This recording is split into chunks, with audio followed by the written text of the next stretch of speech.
Hai, selamat pagi. Perkenalkan, nama saya Christine Yustifu Asu dengan NPM 3323091, Prodi Pendidikan Biologi kelas 1B. Di sini saya akan membahas materi tentang 26 episode dalam kurikulum Merdeka Belajar. Yang pertama, transformasi standar nasional dan akreditasi pendidikan. Pendidikan tinggi memiliki potensi dampak tercepat dan membangun SDM unggul. Pendidikan tinggi di Indonesia perlu beradaptasi lebih cepat agar kita mampu bersaing di tingkat dunia. Pokok kebijakan Merdeka Belajar episode ke-26, transformasi standar nasional dan akreditasi pendidikan tinggi. Yang pertama, standar nasional pendidikan tinggi. Yang kedua, sistem akreditasi pendidikan tinggi. Yang pertama, sebelumnya standar nasional pendidikan tinggi terlalu kaku dan kecil. Contoh, rumusan kompetensi sikap, pengetahuan umum, dan keterampilan umum dijabarkan terpisah dan secara rinci. Mahasiswa program sarjana wajib membuat skripsi. Mahasiswa program magister wajib publikasi dalam jurnal ilmiah terakreditasi, dan mahasiswa program doktor wajib publikasi dalam jurnal internasional bereputasi. Mengatur secara kaku alokasi waktu atau menit dalam satu SKS untuk bentuk pembelajaran tertentu. Contoh 1 SKS kuliah terdiri atas kuliah tatap muka 50 menit per minggu, penugasan terstruktur 60 menit per minggu, dan kegiatan mandiri 60 menit per minggu. Akibat perguruan tinggi kurang leluasa merancang proses dan bentuk pembelajaran sesuai kebutuhan keilmuan dan perkembangan teknologi. 1. Padahal perguruan tinggi perlu menyesuaikan bentuk pembelajaran agar lebih relevan dengan dunia nyata. Yang pertama, lebih dari 7.600 mahasiswa telah melakukan kegiatan program studi di luar kampus.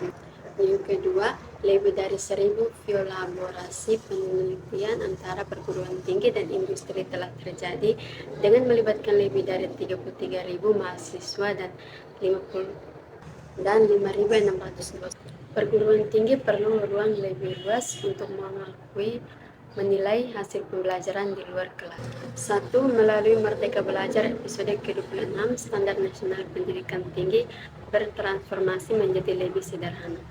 Standar nasional pendidikan tinggi yang baru berfungsi sebagai bentuk penyelenggaraan pendidikan tinggi tidak lagi preskriptif atau mengatur secara rinci. Contoh penyederhanaan pengaturan terjadi pada 1. Lingkup standar, 2. Standar kompetensi lulusan, 3. Standar proses pembelajaran dan penilaian.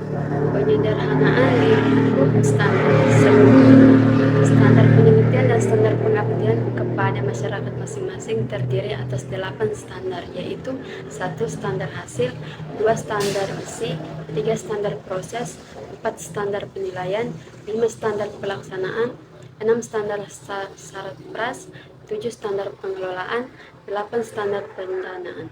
Sesudah, standar penelitian dan standar pengabdian kepada masyarakat masing-masing hanya terdiri atas 3 standar, yaitu 1. Standar luaran, 2. Standar proses, 3. Standar masukan.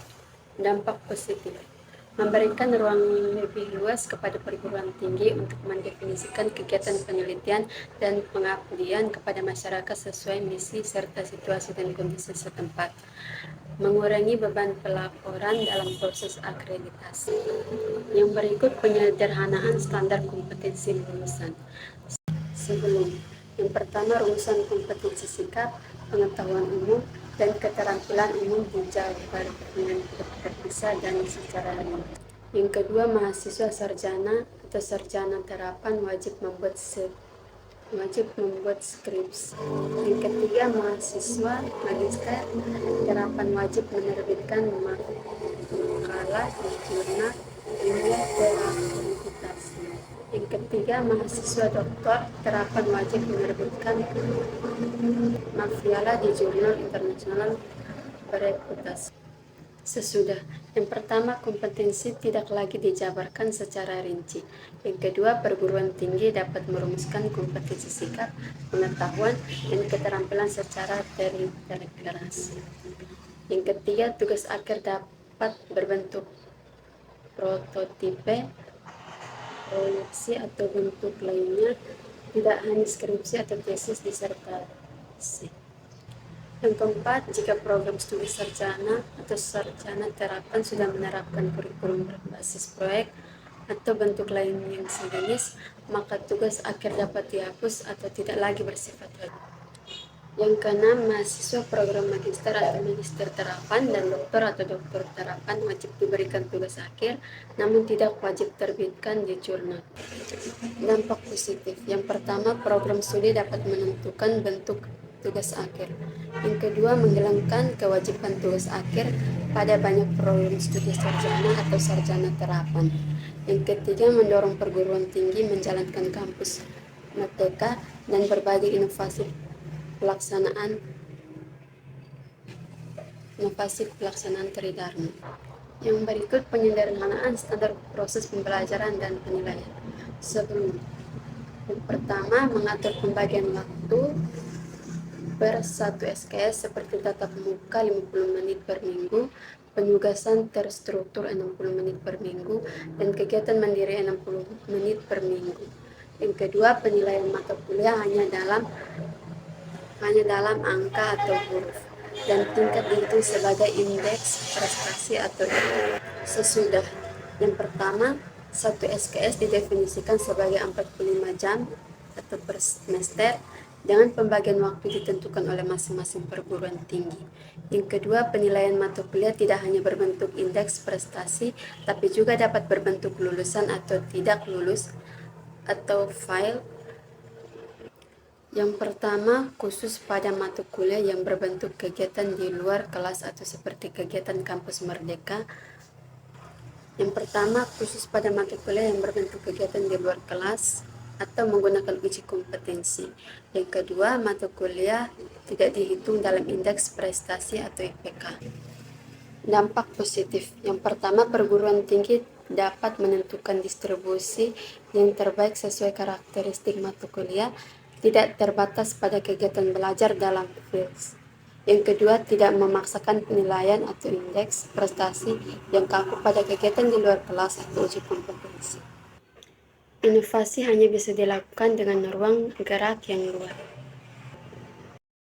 Pokok-pokok kebijakan Merdeka Belajar episode ke-26, transformasi standar nasional dan akreditasi pendidikan tinggi. Yang pertama, standar nasional pendidikan tinggi. Yang kedua, sistem akreditasi pendidikan tinggi.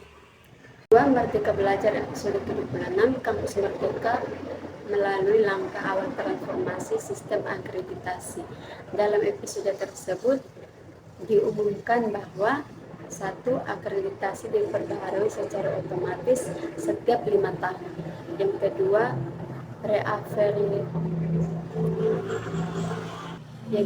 reakreditasi bersifat sukarela bagi perguruan tinggi dan program studi yang sudah siap naik peringkat akreditasi. Yang ketiga, reakreditasi tetap dapat dilakukan kapan saja bila ada indikasi penurunan kualitas perguruan tinggi atau program. Yang keempat, program studi yang berhasil mendapatkan akreditasi internasional tidak perlu menjalani proses akreditasi nasional. Meneruskan transformasi meringankan beban administrasi dan finansial akreditasi. Yang pertama, akreditasi terhadap perguruan tinggi dan program studi dapat menghasilkan berbagai status tidak terakreditasi baik sekali atau unggul. Yang kedua, biaya akreditasi program studi oleh LAM dibebankan pada perguruan tinggi. Yang ketiga, proses akreditasi dilakukan terhadap masing-masing program studi, sehingga permintaan data pada level fakultas atau perguruan tinggi dilakukan berulang. Sesudah. Yang pertama, status akreditasi disederhanakan. Yang kedua, pemerintah menanggung biaya akreditasi wajib, baik yang dilakukan BAN, PT maupun LAM. Yang ketiga, proses akreditasi program-program studi dapat dilaksanakan bersama pada tingkat pengelola program studi. 1. Status akreditasi disederhanakan. Yang pertama, akreditasi terhadap perguruan tinggi dan program studi menghasilkan berbagai status. A. Tidak terakreditasi, B. Terakreditasi baik, C. Terakreditasi baik sekali, D. Terakreditasi unggul. Sesudah. 1. Akreditasi perguruan tinggi menghasilkan status. A. Tidak terakreditasi, B. Terakreditasi. 2. Akreditasi program studi menghasilkan status. A.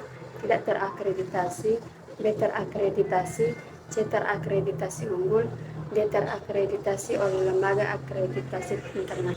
Yang ketiga, status terakreditasi berarti memenuhi SNDVT. Yang keempat, status terakreditasi unggul berarti memenuhi standar LAM. Yang kelima, standar LAM harus melampaui SNDT. Yang keenam, program studi yang mendapatkan akreditasi internasional tetap tidak perlu menjalani proses akreditasi nasional. Dampak positif. Standar yang menjalani basis akreditasi lebih jelas dan sederhana.